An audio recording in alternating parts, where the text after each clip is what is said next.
नमस्कार प्रेक्षकांनो, मालिकांची दुनिया या चॅनलमध्ये तुमचे स्वागत आहे. इकडे मात्र आता सावनी पटकन येऊन हॉलमध्ये बसते आणि तिला असं वाटतं आता मुक्ताचं लक्ष नाही आपल्याकडे, म्हणून ती मोबाईलमध्ये डोकं घालते. इतक्यात मात्र मुक्ता किचनमध्ये काम करत असते आणि आता तिला सागरचा फोन येतो. तर सागर तिला म्हणू लागतो की तुम्ही काय करता आहे. तेव्हा ती सांगते की मी घरातली कामं करते आहे.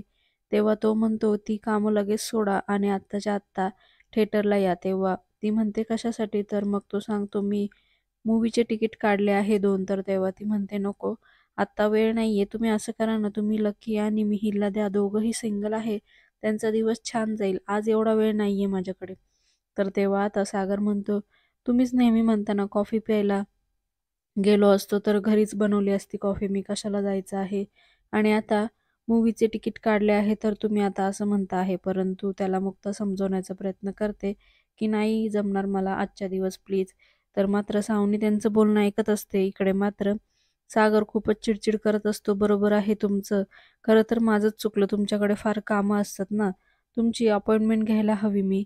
कसं शक्य आहे? आणि त्यामुळे आता मुक्तालाही वाईट वाटत असतं. इकडे रागावून सागर फोन ठेवतो, परंतु मुक्ता मनाशी म्हणते माझं इथं थांबणं जास्त गरजेचं आहे. परंतु आता सावनीला दाखवण्यासाठी ती पुन्हा मोबाईल कानाला लावते आणि म्हणते, "ठीक आहे, मी येते. लगेच निघते. हे बघा मी आता चेंज वगैरे करायला पण वेळ घालवत नाही आहे. त्या साडीवर येते आहे."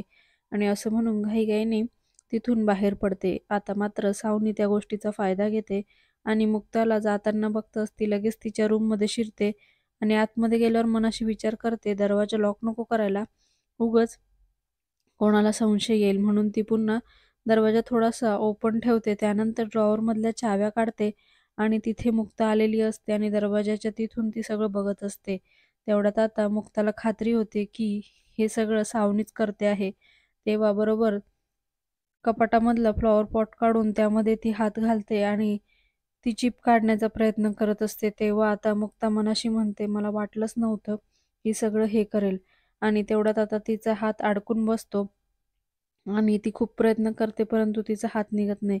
इतक्यात मुक्ता आतमध्ये येते आणि सणकण सावनीच्या कानाखाली देते आणि त्यावर मात्र आता तिला बोलते, की "मी इतक्या वेळा तुला सहन केलं आहे, पण तू नेहमी आमचा विश्वासघातच केलेला आहे." आणि खूप आरडाओरडा करू लागते.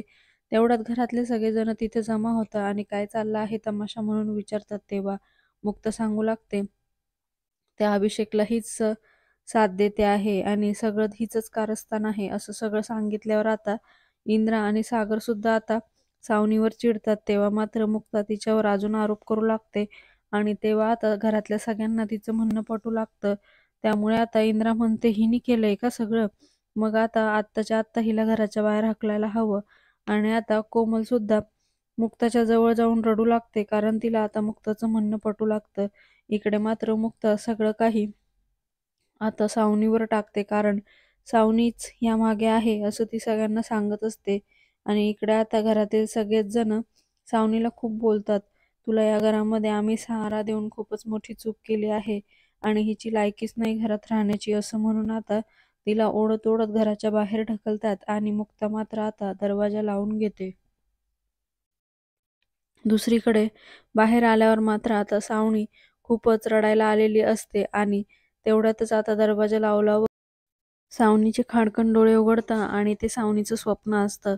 परंतु आता सावनी हळूहळू आपला हात बाहेर काढते आणि ती म्हणते, की मला जास्त वेळ अडकून ठेवणं कोणालाही जमणार नाही आणि त्यामधली चिप काढते आणि दुसरी खोटी चिप त्यामध्ये टाकून देते.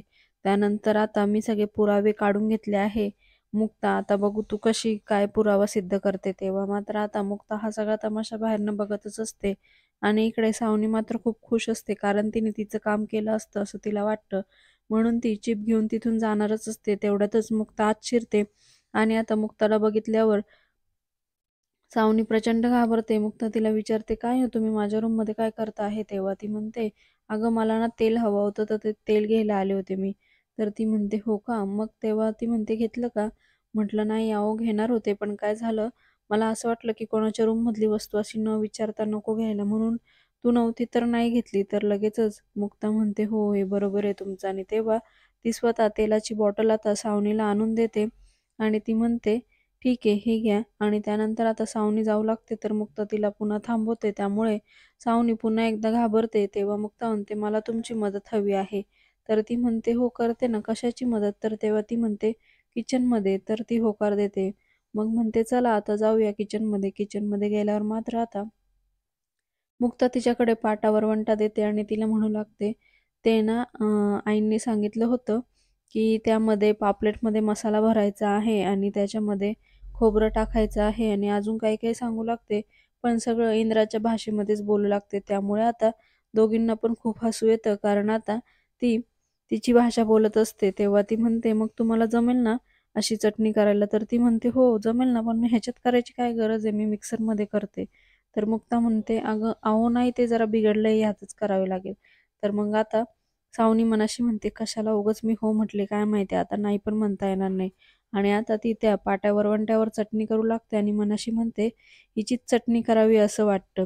दुसरीकडे मुक्ता मनाशी म्हणते, की "तुला असं वाटत असेल की तू जिंकली पण असं काही नाहीये." दुसरीकडे आता सागर वैतागून घरी आलेला असतो. मुक्ता मात्र त्याच्याशी बोलायचा प्रयत्न करते, परंतु सागर त्याच्याशी नीट बोलत नाही. त्यामुळे ती म्हणते, "काय झालं आहे नक्की?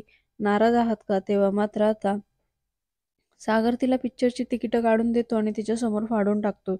तेव्हा ती म्हणते, "तुम्ही खरंच काढले होते का पिक्चरचे तिकीटं?"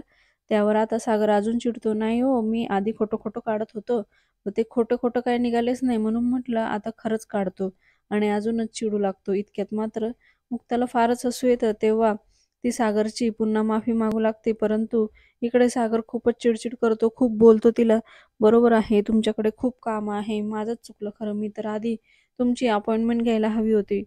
तुम्ही डॉक्टर आहात ना, आधी अपॉइंटमेंटशिवाय कसं बोलणार?" तर इतक्यात तो तिच्याकडे वळून बघतो, तर तिने कान धरलेले असतात आणि त्याची माफी मागत असते. परंतु आता त्याला मुक्ताकडे बघून तिची दया येते, पण तो स्वतःला सावरतो आणि म्हणतो, की "यावेळेस मी तुम्हाला इतकं सहज माफ नाही करणार."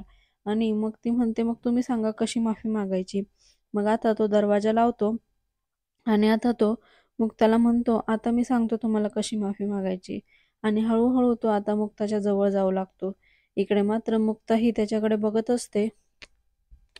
परंतु सागर हळू जवळ जातो आणि तिच्या जवळ गेल्यावर मात्र अचानकच तिचा हातामध्ये हात घेतलेला तो सोडून देतो आणि तो म्हणतो, "मला दिसतं आहे तुमचं लक्ष इथं नाहीये. काय टेन्शन आहे तुम्ही मला सांगा तरी." आता ती काहीच सांगत नाही. तेव्हा तो पुन्हा डोक्याला हात लावतो आणि तो म्हणतो, "कळलं मला. कोमल एका कोमल, कोमल दुने अभिषेक एवढंच आहे तुम्हाला." तर तेव्हा आता येणाऱ्या भागात आपण बघणार आहोत, की आता मुक्त सांगू लागते, की घरातली व्यक्ती हे सगळं करते आहे. तेव्हा तो म्हणतो, "आपल्या घरात कोणी असं करणार नाही." तेव्हा ती म्हणते, "घरातली म्हणजे कुटुंबातली नाही. या घरात राहते ती सावनी हे सगळं करते आहे." मग आता सागरला विश्वास बसतो आणि आता त्यानंतर इंद्रा मुक्ताला म्हणते, की "उद्या उष्टी हळद घेऊन जायचं आहे आणि तेव्हा तू ती घेऊन जा अभिषेककडे." तर आता मात्र इकडं त्यांचा प्लॅन तयार असतो आणि सावनीला असं वाटतं, "जा हळद घेऊन जा आणि जेव्हा लग्न मोडेल ना, तेव्हा कळेल तुम्हाला लग्न मोडलेल्याची अवस्था कशी असते म्हणून." इकडे मुक्ता म्हणते, "अर्धी लढाई तर मी अशीच जिंकलेली आहे, कारण मी तुला गाफील ठेवलेलं आहे." आणि सावनीला असं वाटतं, की हिला काहीच माहिती नाही म्हणून ती खूपच खुश असते. मात्र आता अभिषेकच्या घरी उष्टी हळद नेताना मुक्ताने नवीनच प्लॅन आखलेला असतो आणि आता सावनी त्यामध्ये अडकत जाणार असते.